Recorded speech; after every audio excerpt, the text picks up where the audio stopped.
Hello বন্ধুরা, সবাই কেমন আছো? আশা করছি সবাই খুব ভালো আছো আর আমিও খুব ভালো আছি। তো দেখো, আমি একটু রেডি হয়ে নিয়েছি। রেডি বলতে ওই যে একটা সোয়েটার পরেছি, একটা ওড়না নিয়েছি আর একটা সুতি শাড়ি পরে নিয়েছি। আর এই যে দেখো, এখানে আমার যা এসেছে, দেখো একটু হ্যালো করে দাও সবাইকে।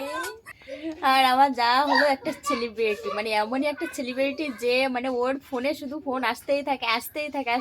দেশ দেশ মানে এদেশ ওদেশ বিদেশ সেদেশ বাংলাদেশ সব দেশের মানুষ ওর কাছে আসে। দেখো এখন ওর ফোনে একজনা ফোন করে মানে ফোন করছে, ওর ফোনে সবসময় ফোন আসতেই থাকে, মানে কি বলবো, মানে কিছু বলার নেই।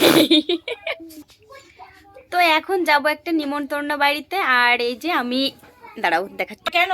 ওই যে দেখতে পাচ্ছ এখন আবার কথা বলা শুরু করে দিয়েছে। দেখেছো? আমি তো সেই 11টার দিকে আইছি একটু রানাঘাট। ওই দেখো বলছে রানাঘাট এসেছি, দেখেছো কত মিথ্যে কথা বলতে পারে, কি বলবো। তো যাই হোক, এই যে দেখো আমি এই যে এইভাবে রেডি হয়ে নিয়েছি, তো আমাকে কেমন লাগছে অবশ্যই কমেন্টে জানিও। তো চলো যাওয়া যাক।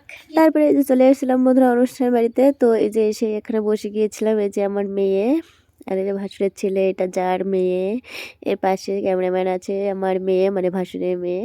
তো এই যে সবাই মিলে যে দেখতে পাচ্ছ, ক্যামেরাম্যান বলছে আমিও একটু দেখাই আমার নিজেকে যে কেমন লাগছে দেখতে। তো এই যে প্রথমে দিয়ে দিচ্ছিল কি জানো তো, এই দেখো যাতে ধুতে না হয় তার জন্য ক্যারি প্যাকেট ভরে দিল একটা, মানে ওই বাটিটার মধ্যে, যেটার মধ্যে নোংরা ফেলবো আর কি। তারপরে দিয়ে দিয়েছিল পাতা, তারপরে দিয়ে দিয়েছিল জল গিলাস, ভাত, ডাল, পাঁপড়, তারপরে লেবু দিয়েছিল, এই যে মাছ দিয়ে দিয়েছিল, মাছের ঝোল দিয়ে দিয়েছিল, চাটনি পাঁপড় দিয়ে দিল। আর এই যে আমি তো টুকটুক করে খাচ্ছিলাম, পরে লাস্টে মিষ্টি দিয়েছিল, দই দিয়ে দিয়েছিল। তো বন্ধুরা ভিডিওটা এইটুকুই, কেমন লাগলো অবশ্যই কমেন্টে জানিয়ে।